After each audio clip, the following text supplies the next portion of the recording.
More than ever, we're hearing about anti-inflammatory diets. And that's because inflammation's at the root of so many illnesses.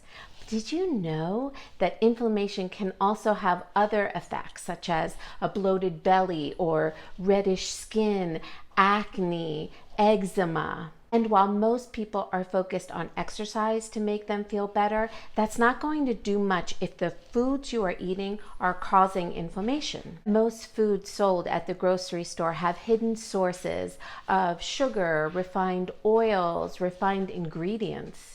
And these cause a whole host of issues, some that you might not even know about. Luckily, there's a ton of foods that you can easily replace them with. In this video, I'm going to show you those products and show you how they can heal rather than cause further harm. My name is Anna, and please don't forget to click on the like button and hit subscribe to see more information like this. There are a ton of healthy, healing whole food items out there, and if you're new to this lifestyle, don't worry. Even 1 or 2 steps forward will make a huge difference. I would rather you just do 1 or 2 things from this video than dismiss it all because it's too hard. Does that make sense? So here's some simple ideas that I saw in the grocery store. We're here at Costco. I'm gonna mask up. We're gonna go in and get some healthy food. So when I hear people say, well, what's healthy at Costco? I'm like, really? Really? Look at all this, yay! People are cooking at home a lot these days, so these sauces are really popular, but if you turn them over, you'll see a ton of ingredients that are causing inflammation.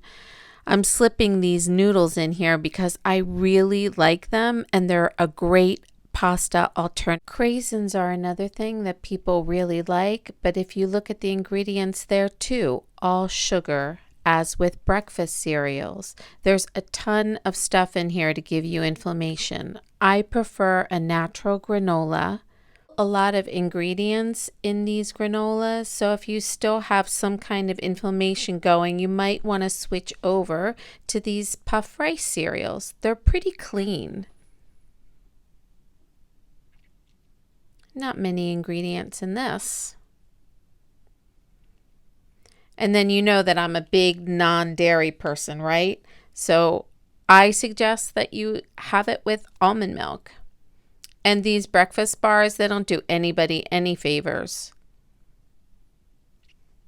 Desserts like these have a crazy amount of ingredients, so better yet is to just make some at home. And this ranch dressing isn't going to do you any favors either.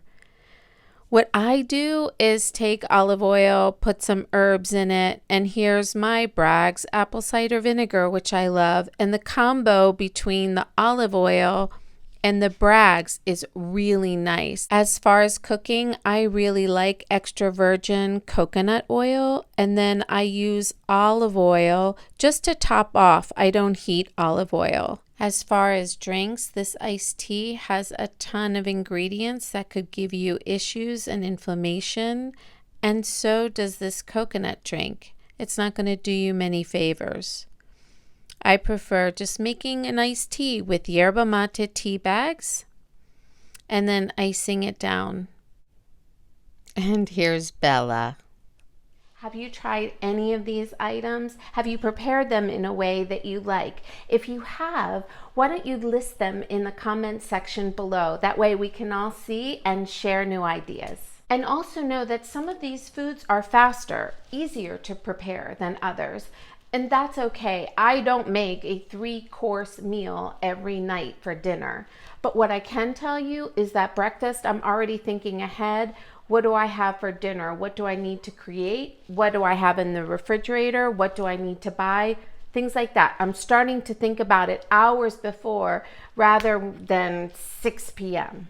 And sure, that might mean that sometimes things go bad in the fridge.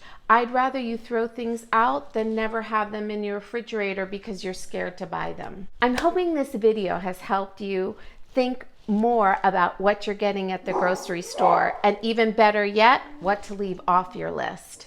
If you found this video helpful, please give me a like and a thumbs up. Click subscribe and you'll see more videos like this. And until next time, mwah, ciao.